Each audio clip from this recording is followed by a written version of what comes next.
It's crazy, but the value of even a single point on the LSAT, I saw one study calculating it to be around $4,000 in 2019 money.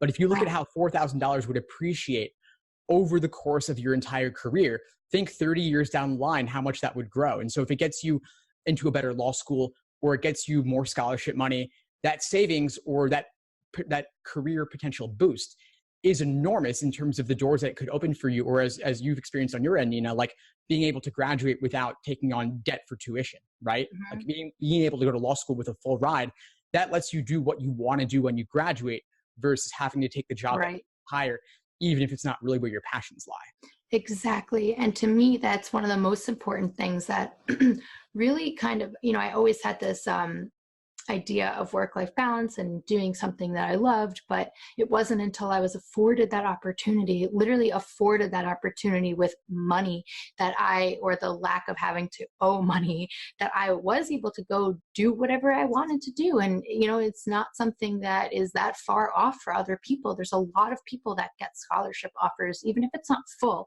You can take, the job that you want at legal aid if you really want to help people. And maybe you might not be able to do that if you do go to NYU and you don't get a scholarship, because legal aid pays the same whether you went to NYU or whether you went to St. John's or something.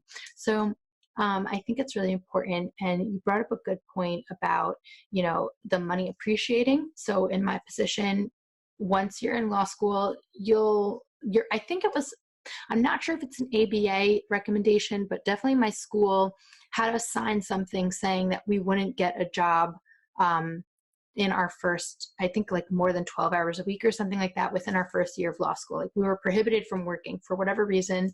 And many people were complaining because they were suffering financially and they were owing all this money.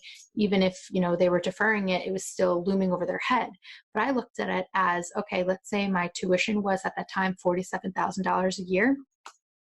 It was as if I was making $70,000 after taxes. It was as if I had like a job with a starting salary of 70 grand every year, because the money was just going straight to my tuition, and it really worked out. And, there's still going to be financial issues that arise, but yeah, you're right. Like every point on the LSAT does have a monetary value, and that's not a way that most people think of it.